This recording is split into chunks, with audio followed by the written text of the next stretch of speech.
Peace be with you. I want to come to you again with a message entitled, Because He Lives.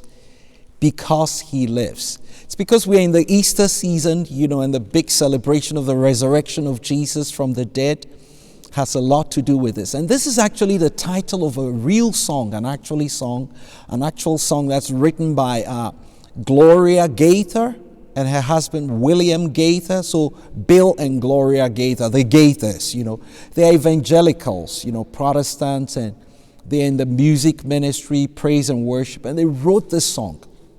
And I think during this coronavirus kind of pandemic period, one of the things I've encouraged you to turn to is to things like poetry, to things like music, all right? Because poets and musicians and novelists, these are people who kind of lead us in a different direction.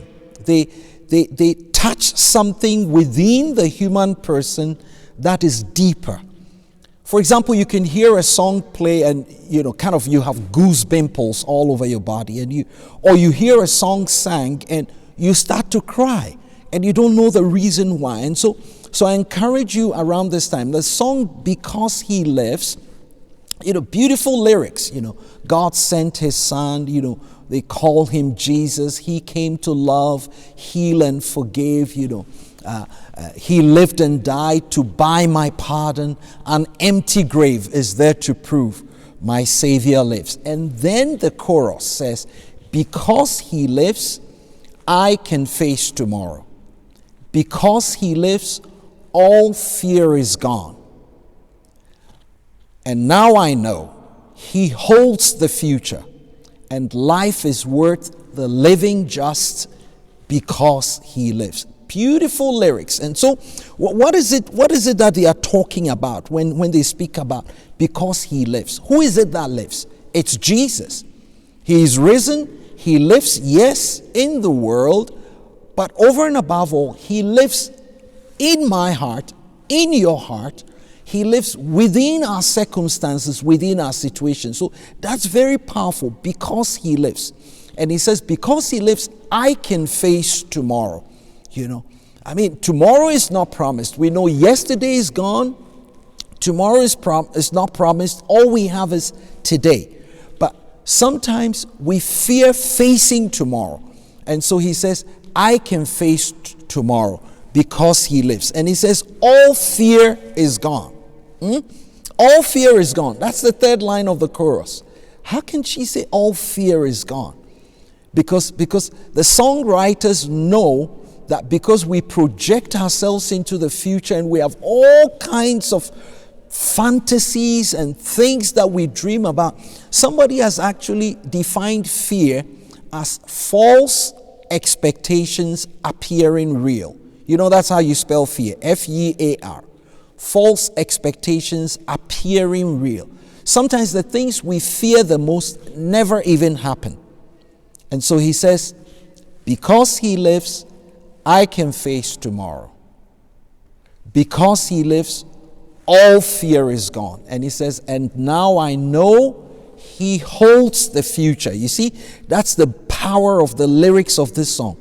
And now I know He holds the future. And then he goes on to say, and life is worth the living just because He lives. Is life worth living for you? Because sometimes that's the challenge we go through. There are people who are falling into this abyss of what we call meaninglessness. It's like there's nothing to live for again. There's no purpose, there's no meaning to life. But I've said it again and again on my videos. For us human beings, we have a will to meaning. You remember Viktor Frankl? We have a will to meaning. That means we can set up higher goals. And so, because He lives, I can face tomorrow. I'd like to turn to the scriptures and really encourage you with a word from Galatians chapter 2. St. Paul speaking. Galatians chapter 2, reading from about verse 19 and 20. Paul says, for through the law, I died to the law, that I might live for God. He says, I have been crucified with Christ, yet I live. No longer I, but Christ lives in me. Insofar as I now live in the flesh, I live by faith in the Son of God who has loved me and given himself for me. Okay, so this is the power here, that because he lives in me, I can face tomorrow. Okay, now let's conclude with some practical stuff. Okay, practical stuff. Sometimes when you don't know what to live for or who to live for, I'd like you to take a sheet of paper and make a list. Like create a portfolio, if you like, of things you are grateful for. Okay? Don't get into the negativity stuff right now. Things you are grateful for. Okay? I just sat down and made a list. First, I said, I'm grateful for life. It's one day to be alive. It's a gift. I'm grateful for my family. Wonderful. In these days that we are kind of practicing social distancing and we are hunkered in, what a gift to have a family. I have my wife, you all know her name is Mercy. She comes, what would you like to eat for lunch? And we're sitting at table with the children. So gift of family. I'm grateful for the gift of faith. Because don't take it for granted that you believe in God. That's something I'm grateful. I'm grateful for a job. I know people who have lost jobs. My wife has been just furloughed, at her job and all that. So it's a gift to have a job. I'm grateful for friends. People have been calling in from all over the world, sending texts, how are you doing and all that. That's a gift. I'm grateful for food on my table. Oh, I don't know about you. But I'm grateful also for a roof over my head. A roof over my head. Drive around Lower Waka and just see the homeless people over there. So if you have a roof over your head, thank God. I'm grateful for the voice I have now to speak to you, for eyes to see, for a nose to smell, for ears to hear. Oh, and listen to this. I love this. I'm grateful for indoor plumbing. Don't take it for granted that you just get into the shower and hot water is flowing and all that. You know what? I've been on outreaches in some parts of Africa, right? You go to a village, you're going to preach to them, and they take you to a place, they said, this is where you do it. Ladies and gentlemen, that's outdoor situation. Now, thank God for indoor plumbing. So all these things are very important. Now, when you make a list of this portfolio of things you're grateful for, you thank God for them. That's what it means to give right praise. Bishop Barron speaks about that a lot. Sin is to give bad praise. All right?